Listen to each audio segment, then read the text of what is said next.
내 차보다 편리한 플랫폼 버스 모블.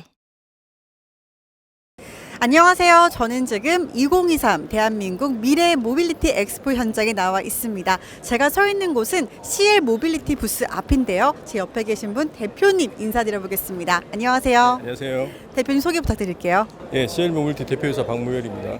네, 자, 이 CL 모빌리티 어떤 회사인지 소개 부탁드리겠습니다.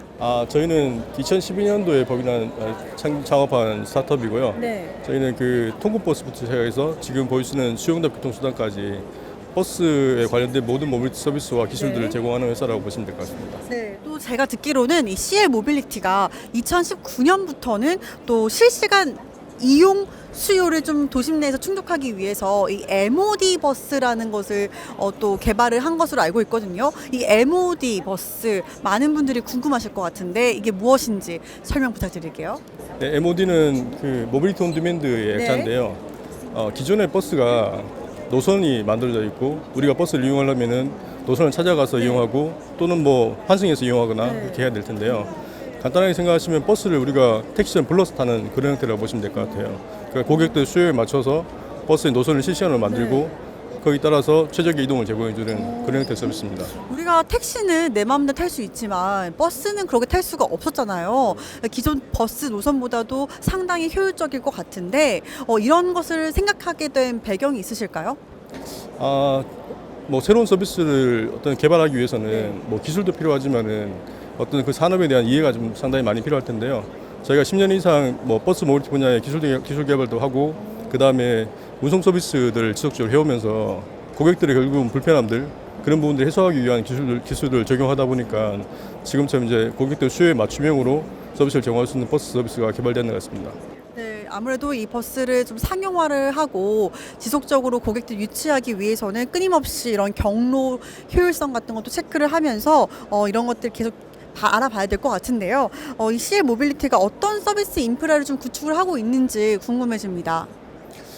기술적인 부분에서 봤을 때는 저희가 데이터 기반의 시뮬레이션 또는 뭐 조합 최적화 그 다음에 분석 기술 같은 것들을 계속 개발하면서 기존의 서비스들 계속 고도화해 나가는 부분들로 진행하고 있고요. 더불어서 결국은 사람이 이용하게 돼야 되기 때문에 운영 서비스에 관련된 부분들이 중요할 텐데요. 저희가 통합 운영센터도 구축하고 어떤 서비스 표준도 계속 지속적으로 만들어 나가고 있습니다.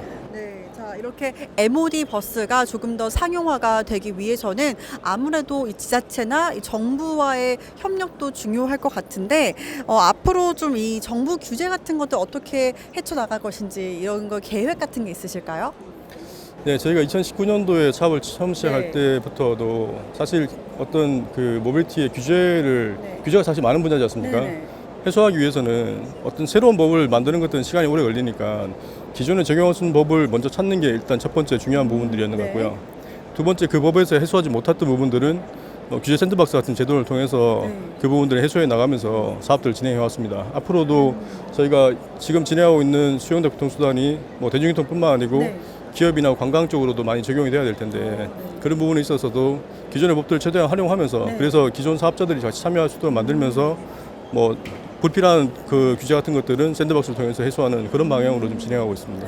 듣다 보니까 이 MOD 버스가 이제 앞으로 좀 조성될 그런 스마트 시티라던가 이 교외지의 교통망으로서 굉장히 좀 효율적으로 이용을 할 수 있게 될 것으로 기대가 되고 있는데요. CL 모빌리티는 이 MOD 버스를 좀 앞으로 어떤 방향으로 발전을 해 나가려고 하는지 그런 계획과 또 서비스 지역 확대를 위한 방침 같은 것들도 궁금해지네요. 네, 말씀 주신 것처럼 그 대표적인 사례가 저희가 인천에 있는 검단 신도시 같은 사례인데요. 검단 신도시는 도시 개발하고 입주한 당시부터 저희가 MOD 서비스를 제공하기 시작했고 지금은 어떻게 보면 시민들의 어떤 중요한 이동 수단으로 자리매김을 했는 것 같아요. 앞으로 어떤 새로운 도시들을 만들어 나갈 때는 이동에 대해서 많이 고민을 해야 될 텐데 그 이동 수요가 예전보다는 변화가 심하고 탄력적으로 발생되지 않습니까? 그래서 오히려 저희 MOD 서비스가 적절한 모델이라고 생각하고요. 더불어서 인구가 줄어드니까 뭐 농어촌 지역이나 이제 소요 지역들 같은 경우에도 인구가 줄어드는 대신에 뭐 그러다 보니까 이동 수단도 사실 불편할 수밖에 없는데 그런 쪽 같은 경우에도 또 적용 가능한 어떤 기술적인 부분들이라고 생각을 하고 있고요. 더불어서 저희가 좀 확대시키려고 하는 부분들은 관광 영역이나 뭐 기업 영역들도 좀 계속해서 진행을 하고 있습니다. 관광 같은 경우에도 우리가 차가 없으면은 사실 여행하기 좀 힘든 부분들이 있는데 그런 부분들이 이제 MOD 서비스를 제공됨으로써 좀 더 편리하게 수용차 없이도 여행을 편하게 할 수 있는 부분들로 확장될 수 있을 것 같고요. 기업들도 사실 이동의 대부분 한 60% 이상이 통근의 목적인데 그런 부분에도 저희 기술적으로 적용이 가능할 것 같아서 뭐 일부 대기업들 같은 경우에 저희가 캠퍼스 내 셔틀 같은 것들도 MOD로 적용하고요. 그 다음에 사전 예약을 받아서 이동시키는 뭐 통근버스 형태의 서비스도 같이 지금 제공하고 있습니다. 네, 정말 듣다 보니까 이 CL 모빌리티가 정말 이 다양한 모빌리티의 중요성을 좀 대중들에게 좀 알리면서 접근성 확대해 나가고 그런 회사인 것으로 보여지고 있습니다. 자, 이렇게 활성화에 힘쓰고 있는 그런 회사인 만큼 앞으로의 계획과 또 비전 같은 것도 궁금해지는데요. 저희 회사는 앞으로 비전이 그런 것 같습니다. 네. 그 뭐랄까요, 저희가 버스라 이동 수단 자체가 대중이 이용하고 저렴하게 이용할 수 있는 수단이지 않습니까? 더불어서 사실 많은 효율성을 가지고 있는 수단이라고 생각하고요.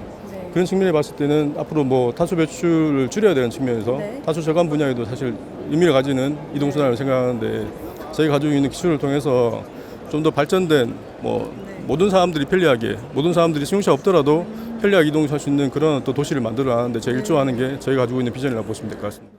네, 이렇게 CL 모빌리티가 어떤 회사인지 또 이 MOD 버스가 앞으로 어떻게 활용이 될 수 있을지 향후 계획까지도 함께 들어봤습니다. 대표님 감사드립니다. 네, 감사합니다.